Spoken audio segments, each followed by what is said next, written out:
Assalamualaikum warahmatullahi wabarakatuh. Perkenalkan, nama saya Karis Sulaiman dari kelas L3 Manajemen Informatika, mata pelajaran Pendidikan Agama Islam. Materi saya di sini akan membahas mengenai manusia dan Tuhan ataupun tasawuf. Untuk materi yang pertama, saya akan bahas mengenai manusia dan Tuhan. Semua pasti tahu, mengetahui siapa itu manusia. Itu sebenarnya jika kita merenungkan ayat-ayat Al-Quran, kitab Allah sang pencipta manusia, maka manusia itu dilahirkan dengan sempurna, dengan sangat-sangat sempurna, yang mempunyai akal dan pikiran yang tidak bisa dirubah. Untuk daya pemikirannya mutlak, tidak bisa dirubah. Bagaimana cara menjaga hubungan manusia dengan Tuhan, yaitu tinggal kita mentaati aturan yang Allah tetapkan. Nah, maka dari itu kita sebagai manusia yang mempunyai akal yang sempurna, kita itu harus menjalankan ibadah yang diperintahkan oleh Allah Subhanahu wa Ta'ala dan berbakti kepada orang tua, berbuat baik terhadap saudara, sanak, teman ataupun lainnya, saling bertoleransi, saling menghormati dan menghargai. Nah, mungkin itu manusia yang mempunyai akal. Nah, di sini sepengetahuan saya, banyak manusia yang akalnya mungkin kurang baik. Di sini manusia dilahirkan dengan sempurna, tapi banyak akal yang tidak sempurna. Dalam arti sempurna itu bukan berarti dari akal ataupun badan. Kalau badan dan akal mungkin itu sudah sempurna, tapi akalnya itu yang banyak akal yang tidak baik. Contoh seperti halnya kita sedang dirundung masalah ataupun penyakit, contohnya misalkan, ataupun tidak punya uang lah.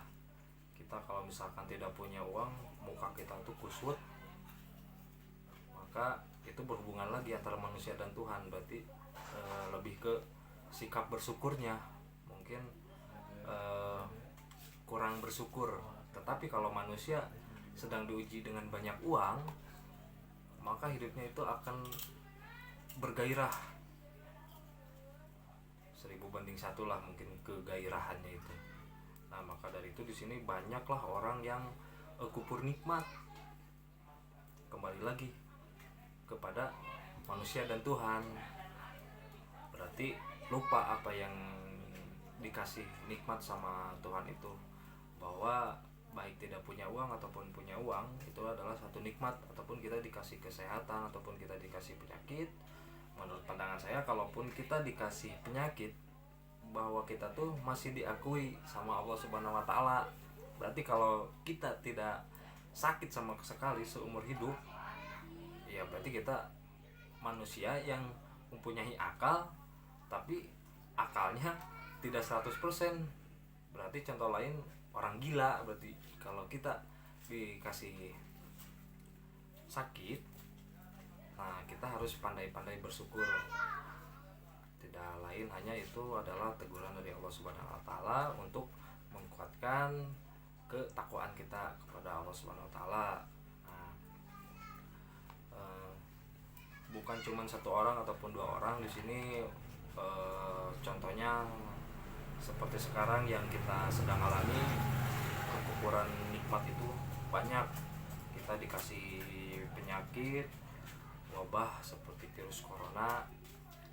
Sekarang banyak orang, bukan 1 orang ataupun 2 orang, yang penghasilannya ataupun ekonominya di bawah rata-rata kebanding dengan tahun-tahun yang sebelumnya. Banyak orang yang berusaha maju, ataupun sekalipun itu perusahaan yang besar, sekarang mempunyai kerugian. Nah, kembali lagi itu kepada si pengelola ataupun ke individunya orang. Berarti kembali lagi kepada manusia dan Tuhan. Antara hubungan manusia dan Tuhan itu sangatlah erat bagi orang yang berakal, bagi orang yang berpikir. Bagaimana antara hubungan manusia dan Tuhan? Sangatlah erat. Tuhan itu sebagai zat yang menciptakan manusia. Pengabdian manusia bukan untuk kepentingan Allah. Allah tidak berhajat ataupun berkepentingan kepada siapapun. Nah, pengabdian itu bertujuan untuk mengembalikan manusia kepada asal penciptanya, yaitu fitrahnya, kesucian, bisa dibilang kesucian. Nah, kita dilahirkan dengan sempurna, maka kita harus menjalankan di dunia ini dengan sesempurna mungkin, semaksimal mungkin lah kalau dalam pekerjaan itu bisa dibilang. Nah, maka dari itu manusia itu istilah lain, kita diturunkan ke bumi itu bukan untuk mencari masalah, tapi kita itu hidup di dunia ini adalah membereskan soal. Karena Allah menciptakan manusia itu untuk mempunyai akal, pikiran yang sempurna. Karena menurut saya, pandangan saya, hidup di dunia ini adalah bukan suatu masalah. Wah iya mah masalah, misalkan tebuga duit liar gitu kieu, urusan itu iya, pagawean itu kieu sakitu sakieu lain. Bukan, kalau menurut saya hidup dunia itu adalah soal. Bagaimana kita merecahkan suatu soal dengan baik dan benar, dan kita meminimalisir persoalan yang ada. Kalau masalah itu menurut saya, kalau kita menjalankan perintah yang baik dan benar, insya Allah itu tidak akan jadi masalah. Contoh misalkan kita menjalankan sholat, puasa, zikir, itu kan hal yang sangat-sangat mendekatkan kita kepada Tuhan. Tapi kalau kita menjauhkan segala perintah dari Allah Subhanahu wa taala, baru itu adalah masalah.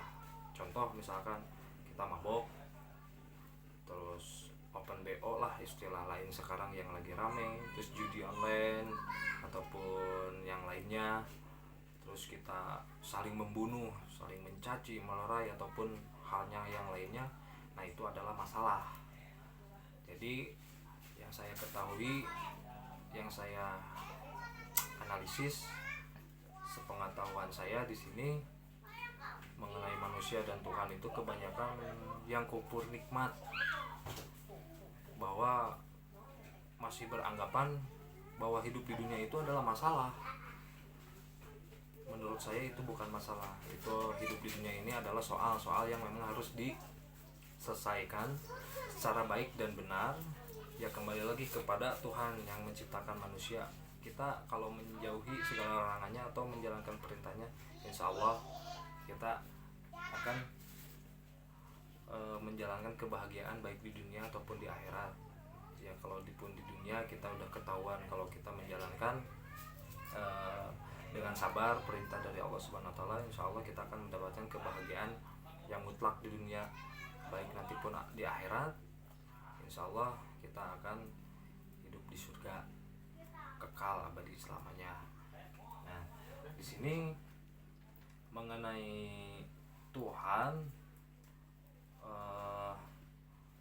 hubungan dengan Tuhan itu yang sebenarnya adalah Allah Subhanahu wa taala yang menciptakan makhluk hidup seperti manusia dan hewan, dan Allah Subhanahu wa taala yang menciptakan alam semesta ini. Meskipun orang-orang yang bukan beragam Islam ataupun non muslim tidak menyembah Allah, semua itu diciptakan oleh Allah Subhanahu wa taala.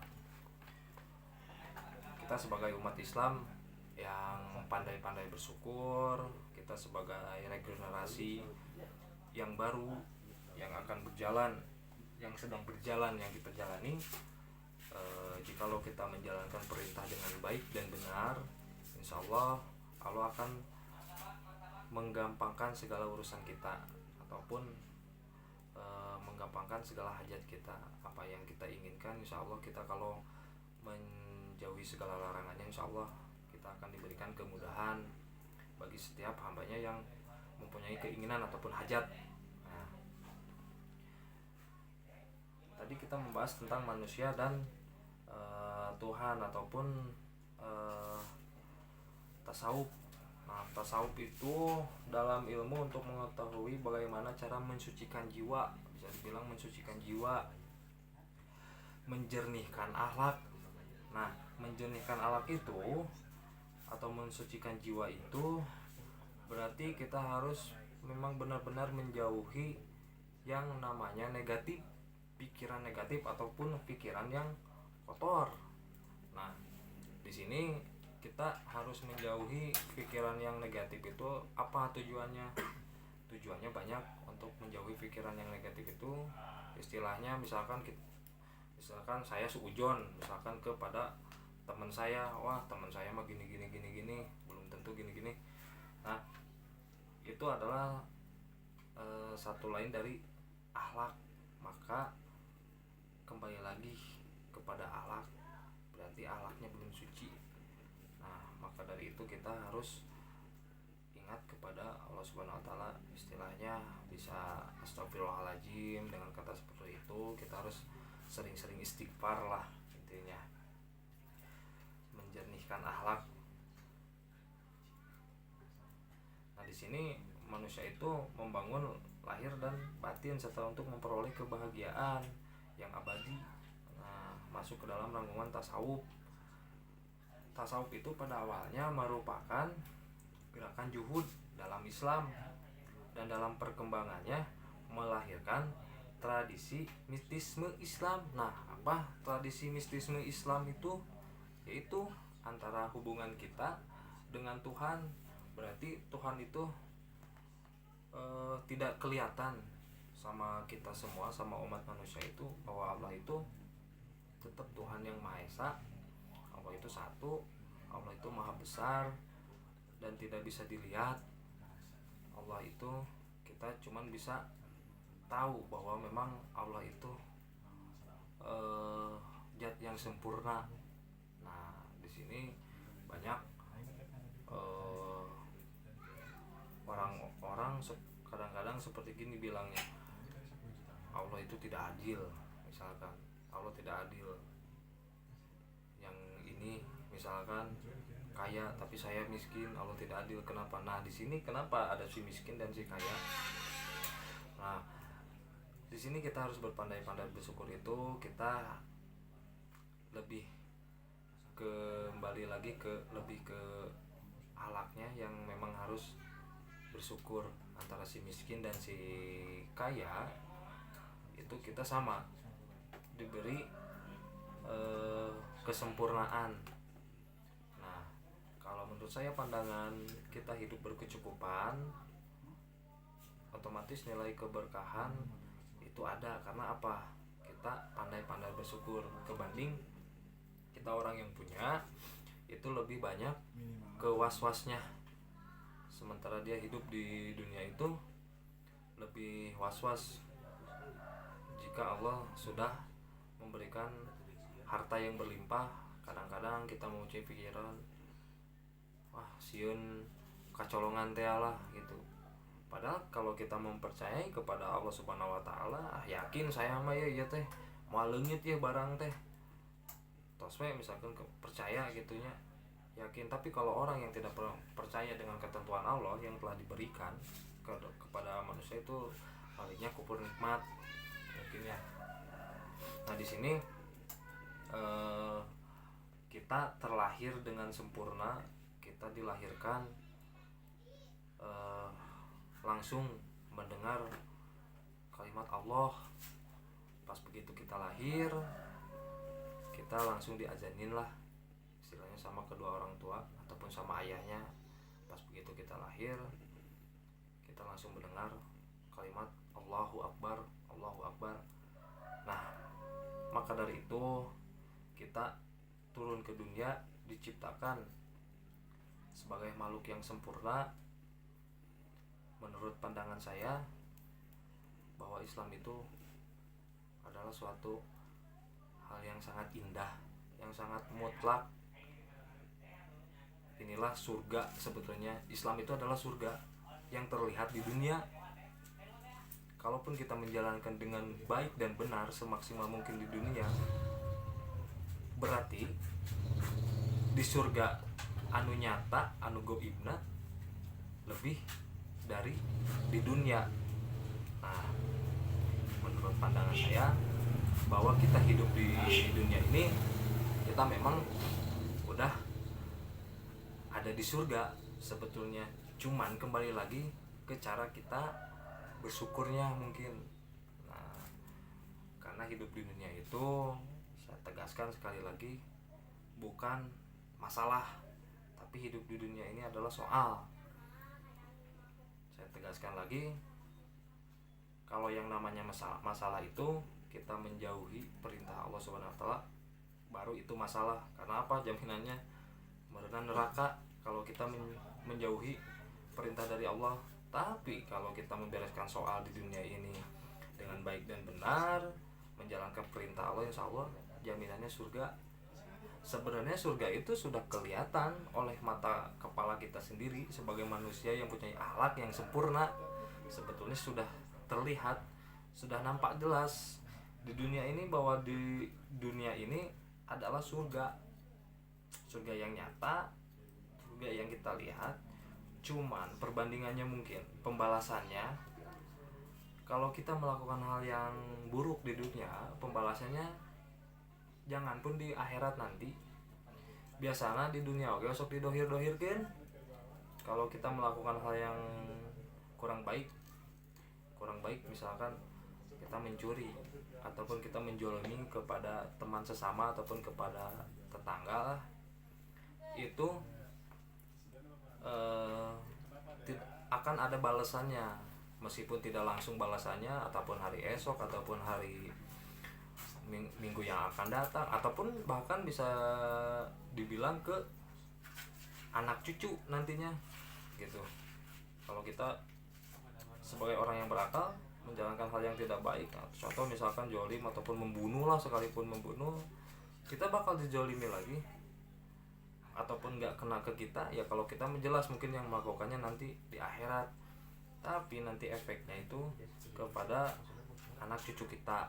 Tapi kalau kita menjalankan hal yang baik, perintah Allah Subhanahu wa taala yang positif, maka balasannya itu memang sama, tidak langsung, tapi kita tahu bahwa jaminannya surga kalau kita melakukan hal yang baik. Nah, itu semuanya juga kembali lagi kepada manusia dan Tuhan berhubungan.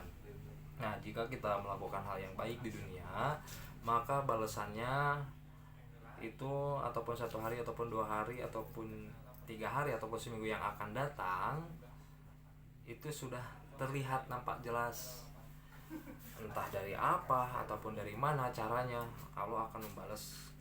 Sekali kita ngasih kebaikan kepada orang, 1000 kali Allah menurunkan kebaikan kepada kita. Nah, saya menegaskan lagi kepada kita, khususnya umat manusia, kita harus pandai-pandai bersyukur bahwa surga itu dan neraka itu jelas nampak terlihat, sudah digambarkan di dunia juga. Nah, kembali lagi kepada manusia dan Tuhan, memang manusia dan Tuhan itu berhubungan yang sangat erat, karena begitu kita pas turun ke dunia juga kita udah mendengar lafaz Allah, Allahu Akbar, Allahu Akbar, Allah Maha Besar. Kita udah diazanin. Nah, maka dari itu kita sebagai pemuda, pemudi, khususnya kita yang berjiwa muda, harus pandai-pandai kita menjalankan beribadah kepada Allah Subhanahu wa taala. Karena yang setahu saya ibadah itu bukan hanya sholat. Kita mengasihi kepada teman sesama ataupun orang yang kurang berkecukupan, apalagi kita beradab kepada kedua orang tua, itu adalah hal yang sangat ibadah positif, hal yang sangat positif. Kita sebagai manusia harus menjalankan yang semanfaat mungkin. Nah, jika kita sudah menjalankan semanfaat mungkin hidup ini, insya Allah kehidupan kita berkah dan Allah sudah menjanjikan bahwa jaminannya adalah surga. Saya tegaskan sekali lagi, untuk hidup di dunia ini adalah bukan masalah, tapi kita membereskan soal. Karena kita terlahir ke dunia ini adalah memang masuk ke dalam soal. Kita menjalankan perintah yang baik dan benar yang Allah kasih, kita menjalankan dengan sangat positif, insya Allah kita jaminannya surga. Jikalau kita menjalankan hal yang kurang baik, yang dibenci oleh Allah ataupun yang dimurka oleh Allah, itu jelas neraka sudah siap gitu. Maka semua itu kembali lagi kepada diri kita, manusia dan Tuhan, dan kembali lagi kepada akal dan pikiran kita, yang memang kita itu dilahirkan sesempurna mungkin, mempunyai akhlak. Kita tuh dikasih pikiran untuk berpikir dengan sehal maksimal mungkin, sepositif mungkin. Nah, mungkin materi untuk manusia dan Tuhan dari saya cukup segitu. Mohon maaf bila ada kekurangan dari saya mengenai manusia dan Tuhan ataupun tasawuf. Selebihnya nanti untuk materi yang kedua saya akan lanjut lagi jikalau memang ada materi yang harus dipelajari. Nah, sekian dari saya, pamit. Karis Sulaiman. Assalamualaikum warahmatullahi wabarakatuh.